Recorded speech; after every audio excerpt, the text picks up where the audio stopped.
What is going on today, YouTube? Hope you guys are doing fantastic. Today's video, we're talking about SMITE 2.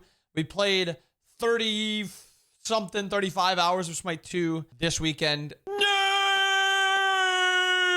Played a whole ton of games, tried a lot of different builds and a bunch of different fun things. Trolled Kurt, trolled Andy a little bit, got our games in.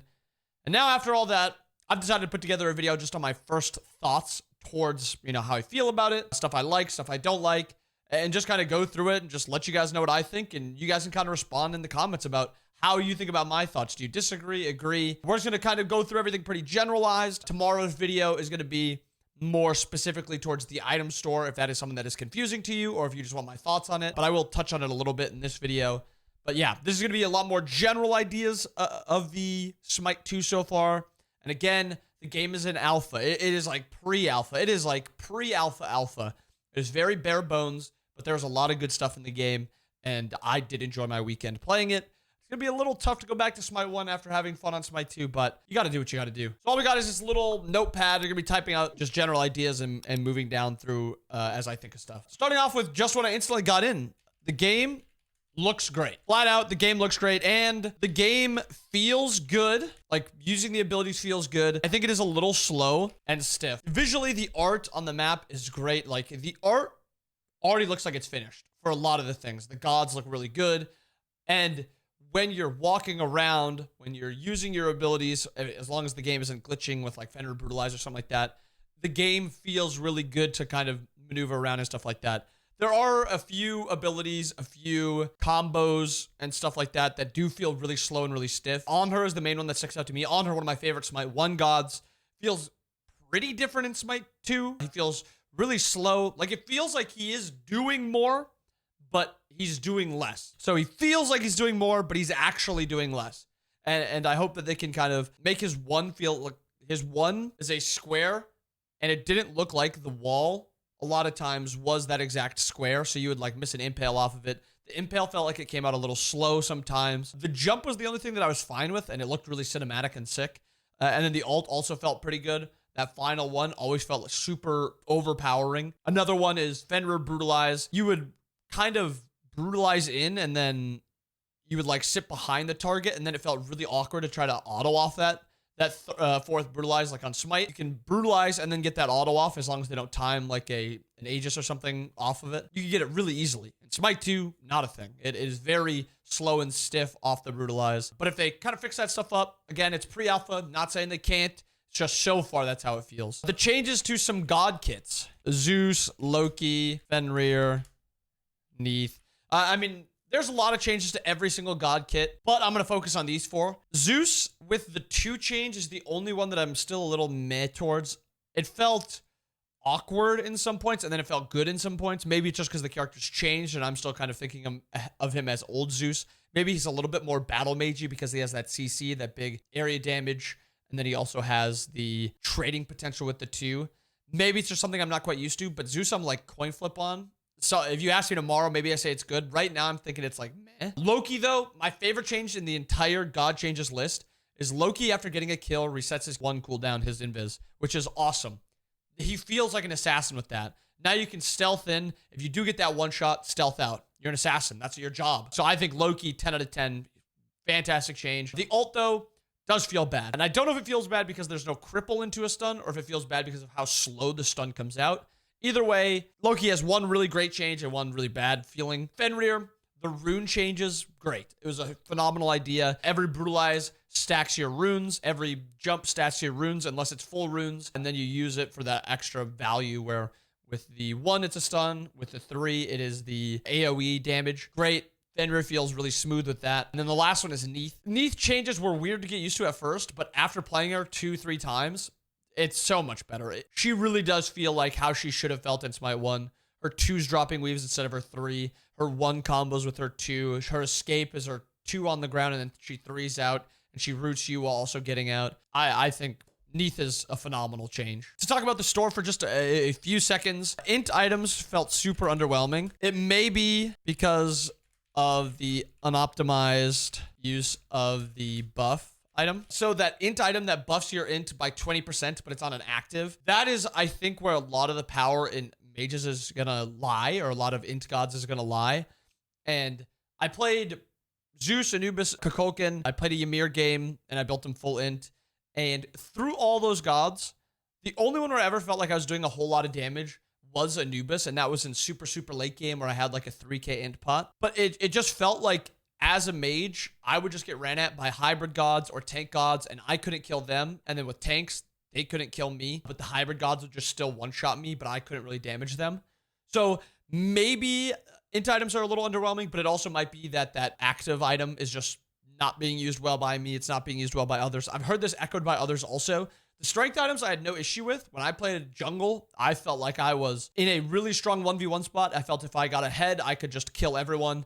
I felt if I was behind, I had to play really smart. I didn't really get behind very much, let's be honest. I'm a beast, but... It was good on the strength side of things, meh on the inside of things. And then int hybrid items were just insane. Like that helm that stacks your protections. Like, what an item. That's so busted. Sticking with the store just a little bit. I love it. I love the new store. I'll talk about it more in the next video. But the basis of it, of buying components to build into these finalized items, it feels like you're actually spiking. A tier 2 item in Smite gives you one stat, maybe two stats that are both just meh. Items in Smite 2, they're giving you stats. They're giving you passives, like actually backing for a tier 2 item that's giving you what you need. Not quite as good as it could be if you finish it, but there is going to be actual comp where you maybe want to get just like tier 2 armor because you want a little bit of armor against this matchup that you're playing, but outside of this matchup, you don't want to go into something full. In Smite, it's like you could do that, but the tier 2 items are so terrible that you should just upgrade that tier 3, take that little extra gold hit. I think that is a completely different option in Smite 2 where min-maxing in your builds is actually going to be really cool to watch. And I love anything that adds into the skill ceiling of the game without taking away too much from the skill floor. Yes, the store skill floor is going to be raised. In Smite 1, am I tank? Buy tank items. Am I damage dealer? Buy damage dealing items. Am I damage dealer for the other side? Buy damage items. It's going to be a little bit more difficult for sure. Like, I'm not going to argue it's going to be easy. Just do this. It's going to be more difficult. But as a mid-level player even, it is going to be way more fun for you to play around with this store than it is on the Smite 1 store. A couple things that I don't like. Don't like the TPs. Don't like the interact key. Just thought of another one. Don't like the Beadz relic.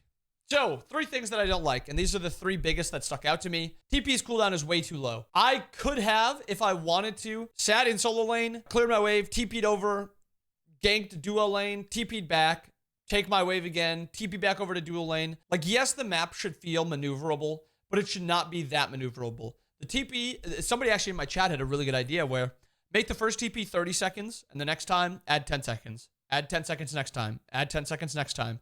So if you want to TP a few times early game, you can do that. But then the next time you use that TP, it's going to be lower, or it's going to be, higher cooldown. So the more you use it, if you try to spam it more, the less reliable you're going to be able to rotate in the mid game. And then if the enemy team opts to not teleport their solo laner over, or rarely do it, they can force Gold Furies a little bit easier because maybe they have 30 seconds off their TP. They TP over, force you to TP over, they TP back, you can't go back, or you have to walk back, and then their TP's up or something for Gold Furies. That is something that could be really interesting. That, or just kick it up to about a minute, maybe minute and a half. I like the TPs. I guess I don't like the TPs cooldown. Next thing, I don't like the interact key. It feels like it takes you out of this zone. Like you're playing Smite, and then for like a half second, you have to type your name out on a sheet of paper, or write your name out on a sheet of paper. Like it just feels like it's taking you out of the game.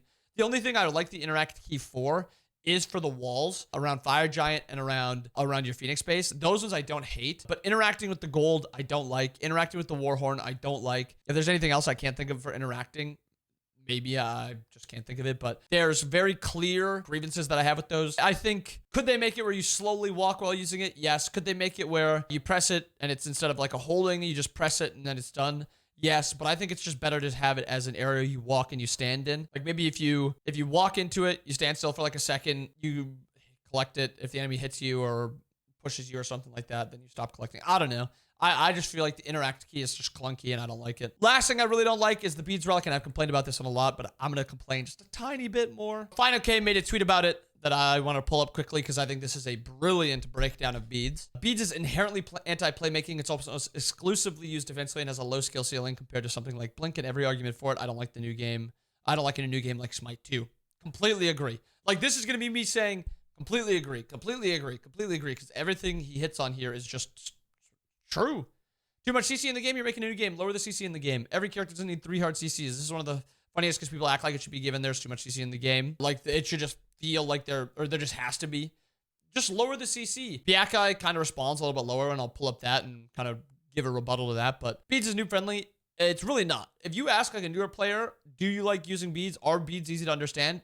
They won't, and they won't even recognize when they're getting CC'd. Combat blink is just very easy. Blink out of something. Are you in combat? Doesn't matter, blink. Do you want to chase someone down? Blink. Do you want to blink over a wall to get to a fire giant a little bit quicker because it's low? Blink. Blink is just so easy, and it's just perfect. It's just perfect, and it should be the base relic. It's also less rewarding for new players. Imagine you finally hit that max range CC ability. You're going to hit sick 4-man aerial ult as a new player, and they just bees and walk away. It's just disheartening for them. Agreed. I'd prefer blink as the default, but that's just me. Maybe there shouldn't be a default. I think there's some good arguments against blink as well, but at least the game will be a far one with it. Also, I think it's easier to counter blink because you have your own to chase. Like, agree. That's all I can really say. Alex responds with some very solid points, although I will argue just lower CC is much easier to send the dead. How would you balance Ares, Nox, and Hunbots? For Ares and Hunbots, raise their ultimate cooldown, lower the size of their ult. Make it so if you really want to make that play, Ares has a shorter area. Make it so Ares has a little cast time. So if he does blink before actually taking off and pulling you in, he has to like gather up the chains and you have like half a second to blink away from him or dash away from him. Hunbot, same thing. Smaller or higher cooldown, or make it so he has to set the totem down or something like that. And it takes him like a half second. You have time to dash away. Nox, change it from a combo god or make the combo a root into a damage instead of a root into a silence. And then you can like dash away from it if it is. Like, there are so many things that they could do. I'm just gushing over Final K's response because it's so good. The bushes, love them. Love them. They are great. They allow for playmaking. They're fun to use and abuse. They add some depth to play. I had a team fight where I got really low. I walked around, sat in a bush. The team fight walked around to me, and then as they walked through it, they didn't check the bush, and I was sitting there, mage, Anubis, full damage, and then I just dropped some abilities, one-shot them all, or maybe I was Zeus. I was a mage, whatever. I dropped all my abilities, killed them, and we won the fight. And it was great. It was phenomenal. And then I've been outplayed by people trying to back in bushes. It's just awesome. Bushes are great. Late game objectives. Actually, we'll do late game objectives and late game options outside of that. So, two things. Late game objectives. The Ancient Fury, phenomenal. Yes, maybe a little overpowered. They can lower it. Who cares? Fire Giant. It powers up the more you get it. Phenomenal. Great. Love it. The options you have outside of objectives when it goes to late game, like the store, like all you have is 3K pots. 3K pots are a little boring. There, I think, should be some option to like buy like Andy really wants to buy stats in the late game. Like once it gets to it, once you're full build and all that, you can like put your gold, like maybe 1,000 gold to get your int up like 15 or 20 or 50 or something like that. And I think that would be pretty interesting. But also something like they always had potential for more things with rituals. And I think rituals would be really cool in Smite as like, instead of being 500 gold and you can buy them whenever, it's only like a level 20 option and it's like 1,500 gold. And then you get this really powerful effect, whether it's like a teleport for your whole team, a massive heal, a giant slow area, something like that. I think it would be a really cool idea. But late game options outside of objectives, I think need to be increased just a little bit, but I love the late game objectives. And yeah, that is my initial thoughts on Smite 2. Again, I loved the game. I very much enjoyed my Smite 2 time. Let me know what you guys think. Did you guys like the alpha? What do you think about it? Again, it is just a bare bones game. I do not want to read in the comments. This game is like Smite 1. It's literally Smite 2. It's supposed to be like Smite 1, just on an upgraded engine. It's nothing like Overwatch. It's nothing like Overwatch 2. It's very, very different. If you don't understand, you're ignorant, and that's okay. But you're ignorant, so stop responding like you know what you're talking about. Thank you. But I hope you guys enjoyed the video. I hope you guys have a wonderful day. I'll see you guys again next time. Peace.